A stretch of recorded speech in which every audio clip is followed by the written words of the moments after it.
justamente el día de ayer tuvimos la triste y lamentable noticia de que en Brasil 60 millones de personas aproximadamente votaron por un Ujú. candidato que se reconoce públicamente como xenófobo, homófobo, machista y Todas las liberal. características juntas Todas esas tiene Jair características, Bolsonaro. esas características de Jair que son aparentemente, no sé si deseadas, yo no me atrevería a decir que alguien desea ser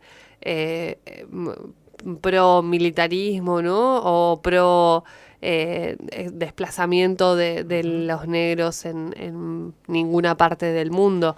Pero sí hay algo que es real en esta situación de que hay 60 millones de personas que votaron a este candidato. ¿Y por qué viene el tema del feminismo interseccional?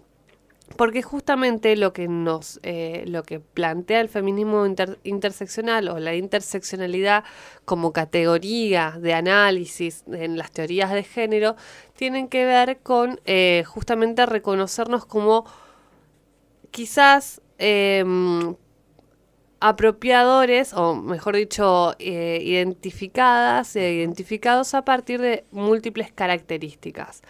Por ejemplo, no es lo mismo ser mujer que ser mujer de color, no europea, lesbiana, con alguna una discapacidad, ser vieja o viejo, Ujú. ¿no? Y no es lo mismo ser viejo o que joven, o viejo masculino que joven masculino. Hay ciertas características que denotan una situación de opresión o una Sí. situación de resistencia, ¿no? Ujú. Y en ese sentido, en 1989 aproximadamente, una antropóloga, en realidad es activista y académica de Estados Unidos, que se llama Kimberly Williams Crenshaw, adoptó, o en realidad repensó y de alguna manera categorizó esta idea de interseccionalidad, que significa de alguna manera poner en jaque las ideas del feminismo, de la liberación femenina, no de la liberación de la mujer, para reconocer a cuál es la mujer que el feminismo está queriendo liberar, ¿no? ¿Cuál es la mujer que el feminismo lleva como bandera para la liberación feminista? Y justamente en este momento lo que está sucediendo es que gran parte de la Ujú. población de mujeres no se está viendo representada por el feminismo blanco, de clase media, académico, ¿no? Que está promoviendo el feminismo en Estados Unidos particularmente en esta época, ¿no? Entonces, queda cierta parte de la población que tiene que ver con las mujeres negras o las mujeres latinas en Estados Unidos que no estaban siendo reconocidas en sus particularidades, en la forma en las que son oprimidas las mujeres negras y las mujeres latinoamericanas. ¿Por qué? Porque a ellas les atraviesa otra categoría de opresión que es la raza o la etnia, Ujú. eh, con la creciente idea del racismo en Estados Unidos y en varias otras partes del mundo. Y además las características del androcentrismo, donde prima la idea masculina. Entonces, no solamente tenían que ser más fuertes por ser mujeres, sino también por ser mujeres negras. En este sentido, cabe la mención a lo que produce Jair Bolsonaro en Brasil, Ujú. particularmente, ¿no? No es simplemente por ser mujer que te desplazan de la sociedad, sino por ser mujer, negra, trabajadora, lesbiana, ¿no? Como fue la figura, por supuesto, siempre presente y siempre reivindicada de Marielle Franco, ¿no? Mariel, que era luchadora por los derechos de las poblaciones afro en Brasil, y ya no voy a decir negro porque no es un término que me plazca, sino o que me resulte cómodo utilizarlo, sino voy a hacer comunidades afrodescendientes. Hasta el momento lo usé para esquematizar esta idea de la Ujú. interseccionalidad. pero son comunidades afrodescendientes, son comunidades que a sí mismas pueden reivindicarse como negras y pueden reivindicarse, pero yo como externa estaría haciendo apropiación cultural y no es lo que me interesa, no es lo que me interesa y que jamás haría.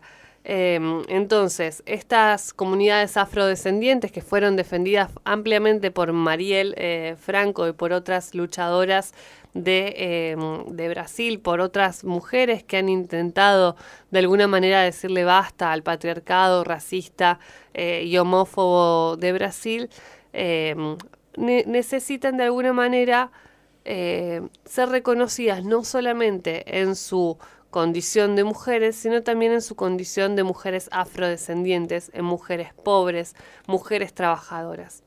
Entonces, reivindicar la figura de Marielle Franco en un contexto en el que Jair Bolsonaro es presidente de Brasil, reivindicar la figura de las compañeras y hermanas mapuches acá en Argentina, donde están siendo desplazadas sistemáticamente las comunidades por este gobierno de derecha que también tiende a desplazar a las poblaciones originarias y que tiende a vender nuestra cultura al mejor postor, es también pensar esta interseccionalidad.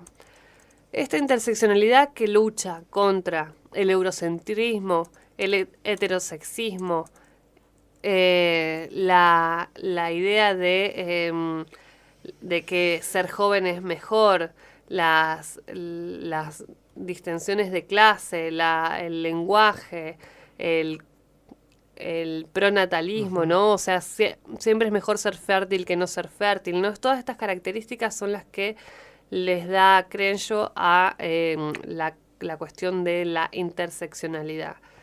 Entonces, me parece que es menester seguir pensando de alguna manera cómo esta interseccionalidad también nos merece una reflexión respecto a la especie o el tipo de feminismo que llevamos adelante. ¿Cuál es el feminismo cuáles son las banderas feministas que levantamos? En un contexto de crisis global, ya podemos decir que es un momento de crisis global, donde la crisis capitalista es, o la crisis que mantiene al capitalismo vivo, digamos, no solamente atraviesa nuestros cuerpos femeninos o disidentes o nuestros cuerpos masculinizados, sino que es transversal a un montón de situaciones que vivimos particularmente. En este momento de crisis, ¿cuáles son todas las crisis que estamos viviendo? Estamos viviendo una crisis de identificación en términos de posibilidades de liberación de la sexualidad. ¿Sigue siendo perseguida la no heteronorma? Evidentemente podemos decir que sí. Hace unos días mataron a una mujer trans en Brasil, el grito de Bolsonaro. Exactamente. Entonces, la persecución también de las personas homosexuales, las personas bisexuales y las personas que no van con la heteronorma también sigue siendo parte de fomentador de la crisis actual. Me parece que lo que tenemos que empezar a reconocer ahora es cuáles son estas múltiples formas en las cuales estamos siendo oprimidos y de alguna manera se reproducen estas opresiones y reproducimos estas opresiones.